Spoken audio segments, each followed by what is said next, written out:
Um, my name's Justin, and I'm an alcoholic.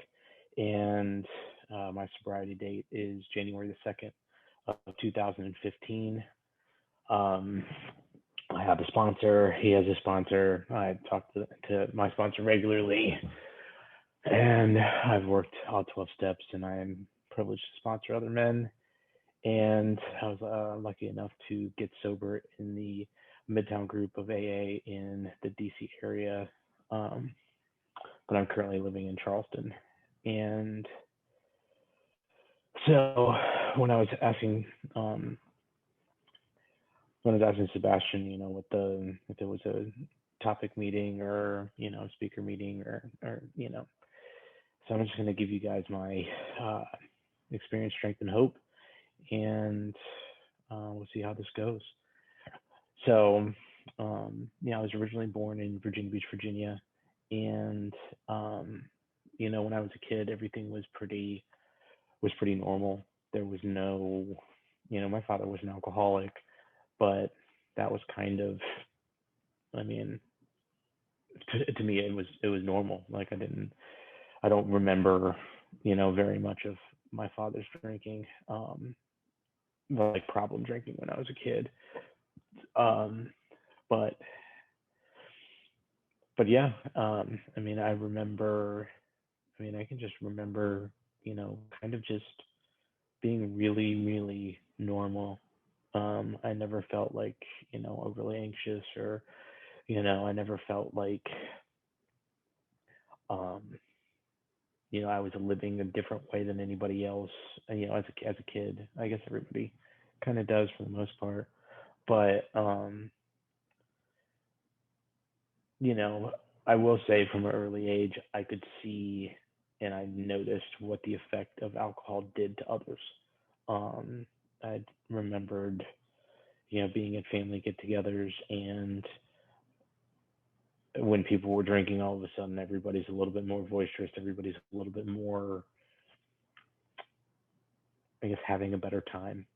And I could definitely noticed that from a young age. But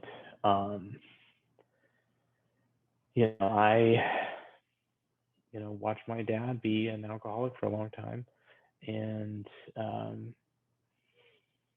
I knew what alcohol did, and I kind of, I would say I didn't really have my first drink until I was about 16 years old. Um, I was taken to a keg party by my older brother, and um, I proceeded to black out.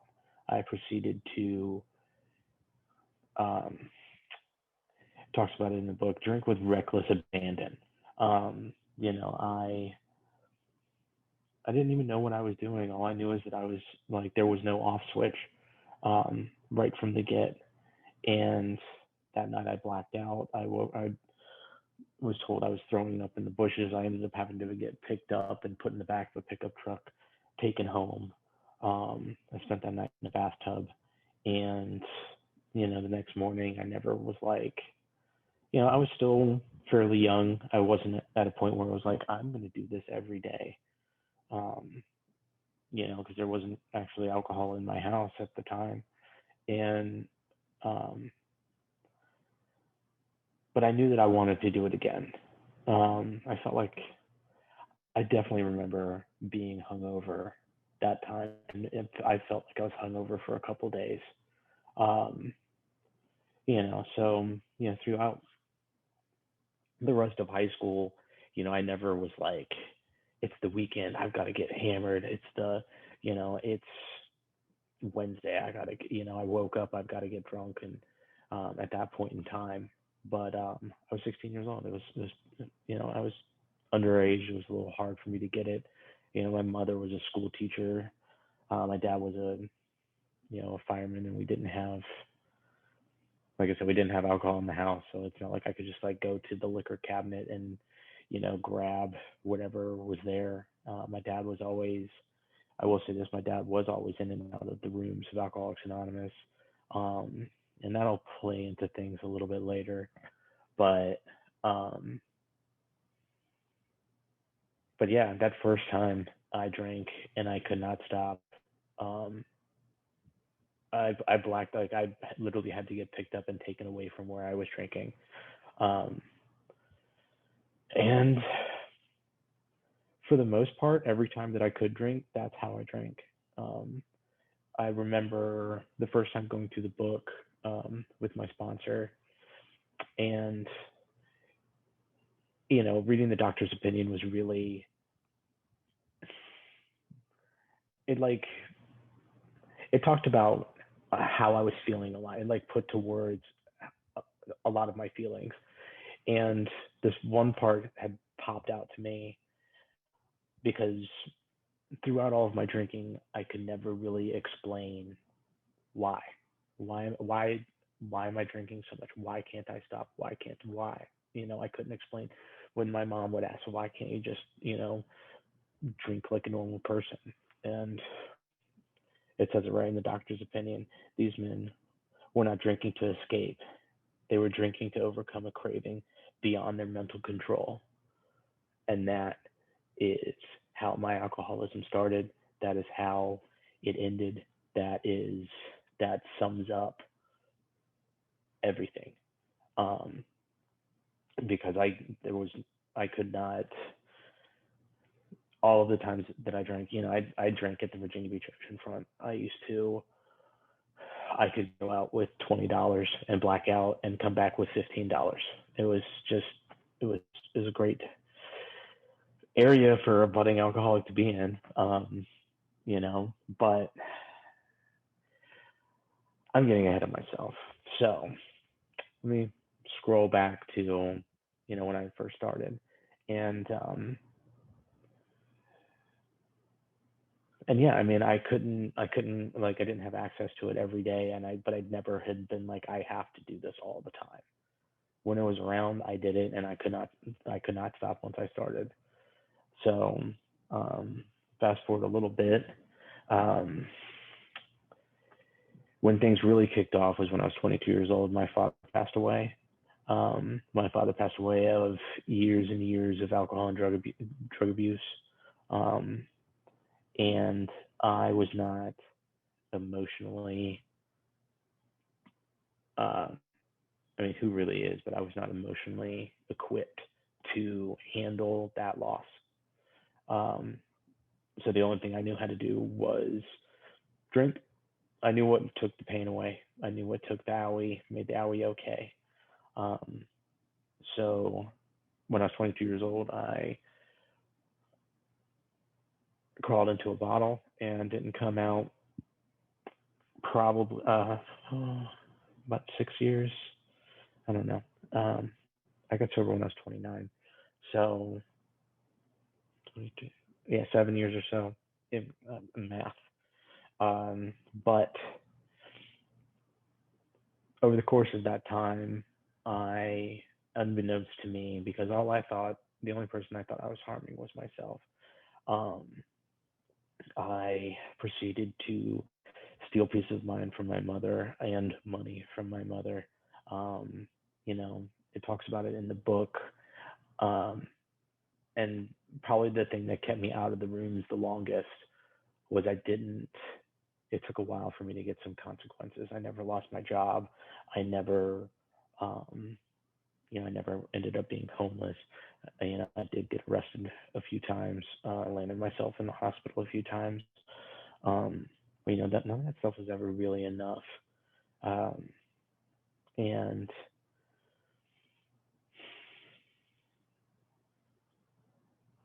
and I had put myself and surrounded myself with people to where I was able to, and this is in retrospect, I was able to hide um, how much I was drinking from other people.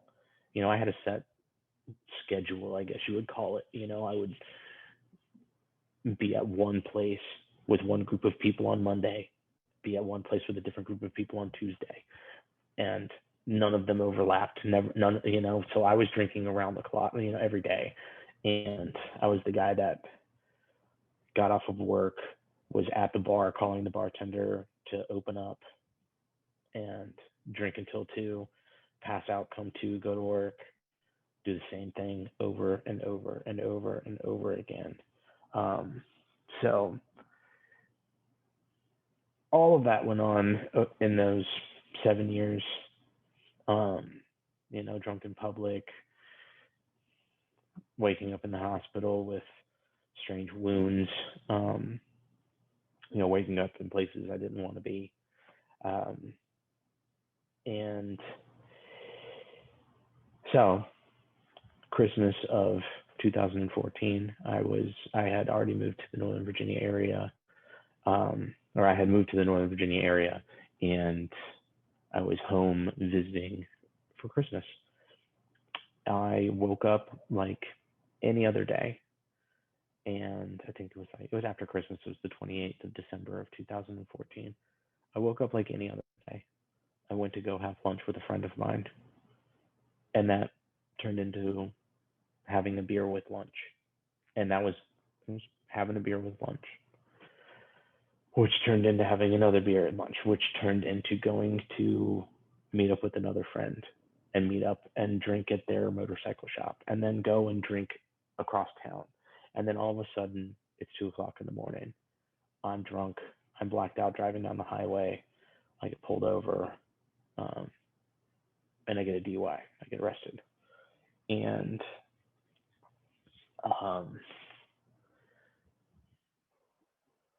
that wasn't the night of my last drink. Um,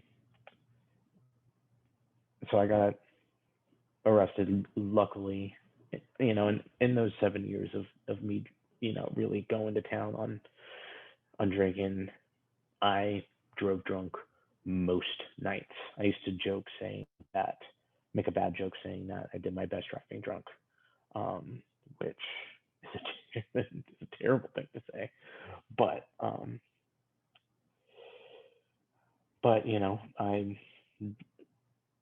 I did what any grown man would do, and I called my mommy to get me out of jail, and that was when I had to call a lawyer, and it was recommended to me because I'm not smart enough to think that I have a problem with drinking myself, to go to put myself in some kind of a substance abuse program to make myself look good for court. That's how I got to the rooms of AA. My father, when he passed away, I thought that I could, I had always thought my drinking was different, that I could do it better, and all the delusional things that we cook up in our heads. And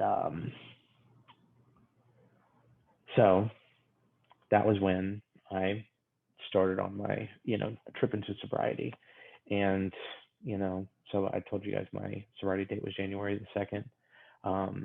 I had my last drink was a champagne toast of very bad champagne on New Year's, and it was the only drink that I had, and it was an awful feeling because I don't get why somebody would drink one drink.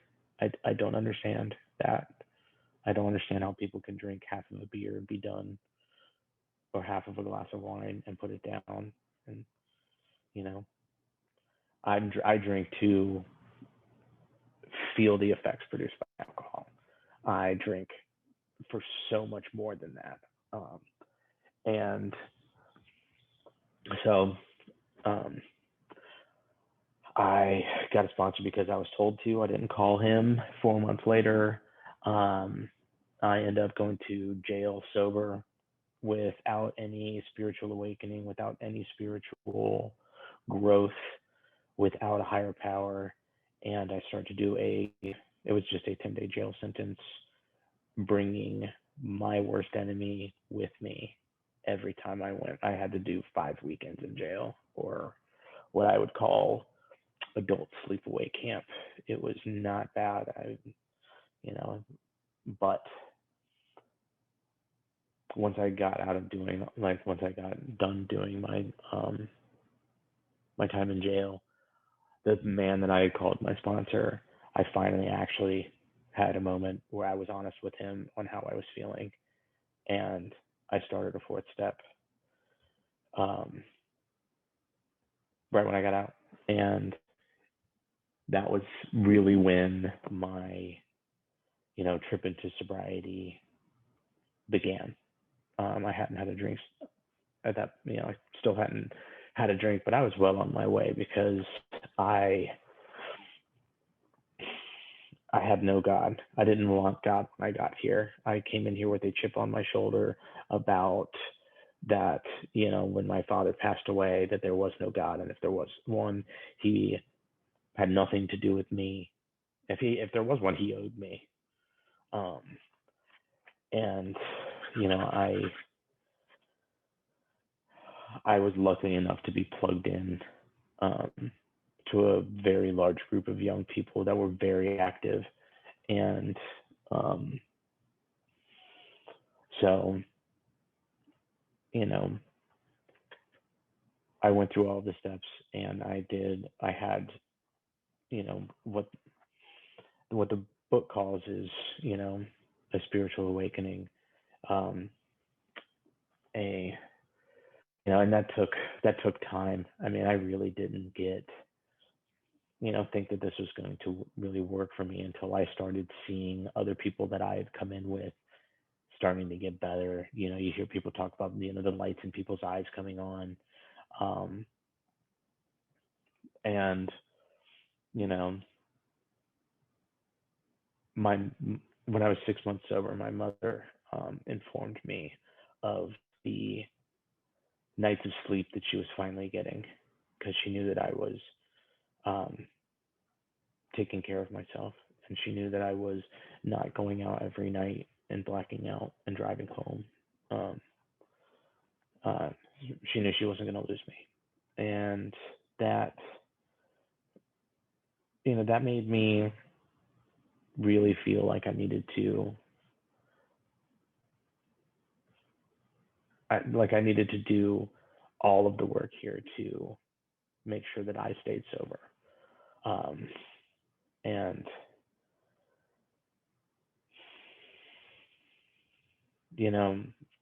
I've been sober for 6.5 years now, and I've had plenty of ups and downs. I have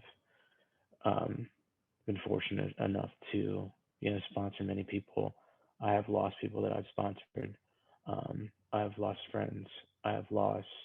I remember they told me that when I got sober to get a suit, because I would be going to funerals, and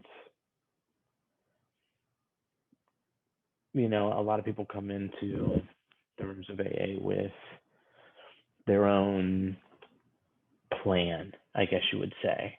I always think it's funny when you talk to a new person and they tell you what their plan is, because most of the time it's going to work out to where that's not really the plan that's going to work. A friend of mine, I'm kind of droning on a little bit. I wanted to close with, one of the people that I looked up to when I was getting sober, put, AA like this. If you're in a 12-step program, you have to do all 12 steps like they're outlined in the book.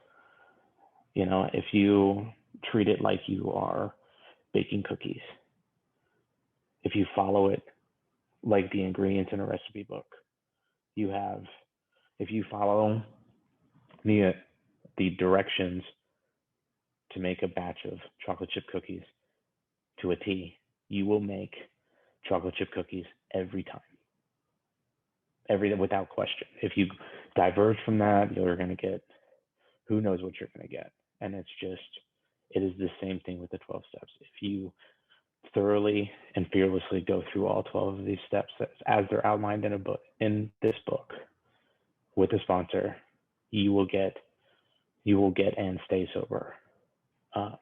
You get so many more things than that, but the bottom line and what you are promised is you will get and stay sober.